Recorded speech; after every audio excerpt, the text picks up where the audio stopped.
안녕하세요 유튜브 여러분, 난 클라우드에서 설계한다 이유철입니다. 이번 영상에서는 앞에서 다루었던 3D 크리에이터와 3D 시트메탈 크리에이터 이 두 가지 롤을 모두 활용해서 모델링을 수행해 보겠습니다. 그럼 저와 함께 가보시죠. 이번 시간에는 소화전을 모델링 해보겠습니다. 크게 소화기와 소화기를 보관하는 판금 박스를 모델링 해볼 겁니다. 먼저 소화기 모델링은 이전 시간에 배웠던 X디자인을 통해서 충분히 모델링이 가능하기 때문에 빠르게 생성해 보겠습니다. 보시는 것처럼 익스트루드, 익스트루드 컷, 스윕, 쉘, 필렛 같은 기본 모델링 피처를 사용해서 소화기를 완성합니다. 소화기에 달려있는 안전핀까지 디테일하게 표현을 했습니다. 프로파일과 패스를 이용해서 소화기 호스도 손쉽게 생성할 수 있습니다. 이제 슬슬 마무리 단계네요. 마지막으로 소화 분말이 분사되는 호스의 끝부분을 완성해 주고요. 모델이 완성되면 데이터를 플랫폼에 저장을 해주겠습니다.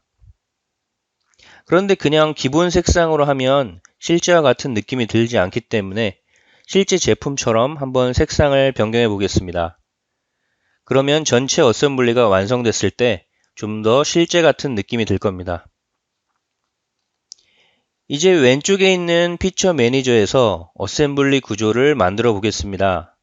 작성된 소화기 모델 상위에 최상위 어셈블리가 되는 구조를 새롭게 생성합니다. 그러면 기존 작성된 소화기 모델은 자동으로 고정이 되고요. 어셈블리가 되는 피지컬 프로덕트 하위에 판금 박스를 생성하기 위한 파트를 추가합니다. 기존 어셈블리 내에 속한 모델은 이렇게 투명 상태가 돼서 현재 모델링의 참조로 사용될 수 있습니다. 판금 박스의 정면을 스케치해 보겠습니다. 스케치는 모든 X앱이 동일한 기능을 공유하기 때문에 앱 변환을 미리 할 필요는 없습니다. 사각형의 사이즈는 소화기를 참조해서 치수를 입력합니다. 이제 판금 제품으로 만들기 위해서 X디자인을 X시트메탈로 변환을 해보겠습니다. 작업 표시줄에 시트메탈 탭이 생긴 걸 보니 정상적으로 변환이 됐습니다.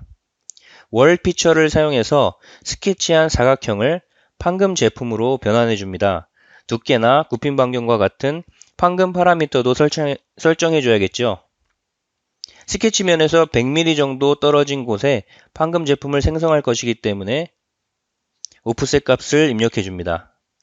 원하는 방향을 정하고 확인을 눌러서 판금 벽면을 생성했습니다. 이제부터 별도의 스케치 없이 생성된 판금 벽면의 모서리를 이용해서 판금 피처를 추가해 보도록 하겠습니다. 앞서 생성된 판금 벽면의 수직한 방향으로 추가 판금 벽을 세우려면 이렇게 원하는 모서리를 선택해 주기만 하면 됩니다. 생성되는 판금 벽면 사이에 간격도 설정할 수 있고 판금면이 꺾이는 부분에 오프셋 유형도 설정해 줄 수 있습니다.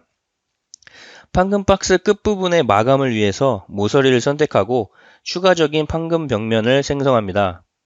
지속적으로 스케치를 그리지 않고도 판금 벽면을 추가할 수 있기 때문에 작업 속도를 상당히 높일 수 있습니다. 이 부분은 반복적인 기능이기 때문에 빠르게 한번 넘어가 보겠습니다.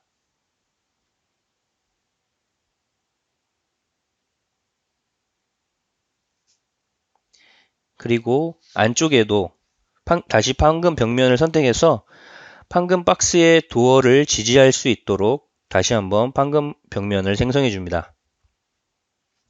이제 X시트 메탈의 스탬프 기능을 이용해서 판금 박스 양쪽에 루버 형상을 만들어 보겠습니다. 솔리드웍스로 작성된 파일이 이미 플랫폼 클라우드에 저장되어 있기 때문에 루버 모델을 찾아서 작업 환경에 삽입하겠습니다. 삽입한 파트를 스탬프 형태로 배치하려면 점 스케치를 작성하여 배치할 위치를 선택해 줘야 합니다.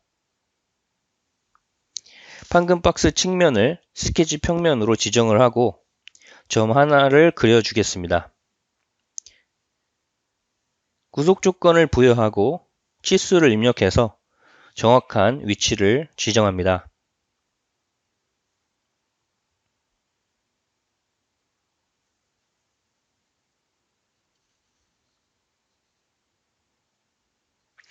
이제 다시 스탬프 기능을 활성화해서 루버 형상을 배치해 보겠습니다.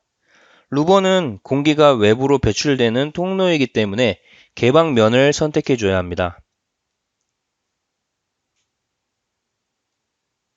이렇게 배치 위치와 개방면을 선택하고 나면 해당 위치에 미리 보기가 표시됩니다. 파트가 현재 반대 방향이고 수직으로 돌아간 상태이기 때문에 방향과 각도를 조정해서 원하는 형태로 배치를 해줍니다. 작성된 루버의 개수를 늘리고 싶습니다. 판금 패턴 기능을 활용해서 일정한 간격으로 루버를 추가해 줍니다. 박스의 반대편에도 동일하게 루버를 추가해야 되기 때문에 이번에는 미러 기능을 사용해서 루버를 생성하겠습니다. 미러 기능을 사용하려면 먼저 대칭의 기준이 되는 면을 선택해 줘야 합니다. 여기서는 XZ 평면을 선택하면 원하는 위치에 루버를 생성할 수 있겠습니다. 여기까지 박스의 본체 부분은 완성이 됐습니다. 이제는 판금 박스의 도어를 한번 만들어 보겠습니다. 새로운 컴포넌트를 추가해서 독립적인 파트로 생성을 합니다.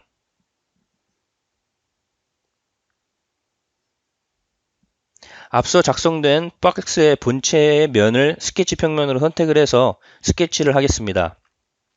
도어가 열고 닫히는데 문제가 없도록 본체와의 간격을 1mm 정도 주겠습니다. 위, 아래, 좌우 모두 동일하게 1mm의 여유값을 줘서 도어 사이즈를 정해 보겠습니다.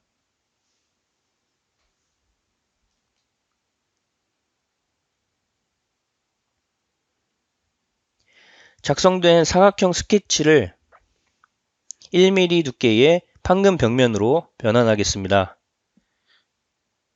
여기서 스케치면을 기준으로 판금 두께가 어느 방향으로 생성되게 할지를 결정할 수가 있습니다.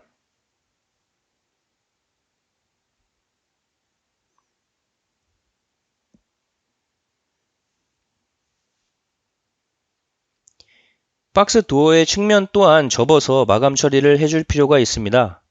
앞에서 경험했던 방식대로 모서리를 선택해서 판금 벽면을 추가합니다.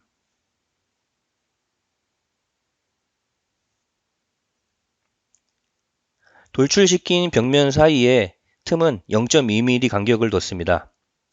이제 도어의 잠금 손잡이를 한번 달아보겠습니다. 잠금 손잡이는 새로 작성하지 않고 기존에 있는 데이터를 불러와서 메이트를 통해 위치를 잡아주겠습니다. 메이트 하는 방식은 아주 간단한데요. 2개 이상의 개체를 선택하면 바로가기 메뉴가 활성화돼서 원하는 메이트를 선택해 주기만 하면 됩니다. 지금 같은 경우는 도어 손잡이의 뒷면과 도어의 앞면을 선택을 해서 일치하도록 메이트를 잡아줬습니다. 그리고 도어의 한쪽 면과 도어 손잡이 한쪽 면에 간격 메이트를 줘서 일정한 간격으로 배치되도록 했습니다.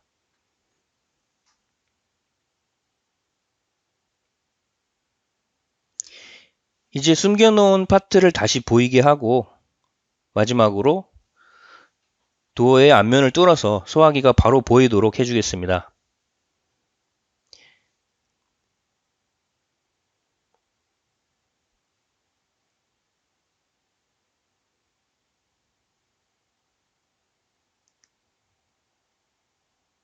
실제로는 아크릴이나 유리로 막혀있게 되겠죠. 이렇게 해서 X디자인과 X시트메탈을 교차 활용한 어셈블리 구조의 모델링을 완성해 봤습니다. 네, 지금까지 2개의 롤을 가지고 각각의 영역에 맞는 모델링을 수행해 보았습니다. 지금까지 다루었던 2개의 엑스캐드 외에도 앱을 변환하여 사용할 수 있는 롤들이 있는데요. 다음 영상에서는 사출구명을 설계할 수 있는 3D 몰드 크리에이터라는 롤에 대해서 소개하겠습니다. 시청해 주셔서 감사합니다.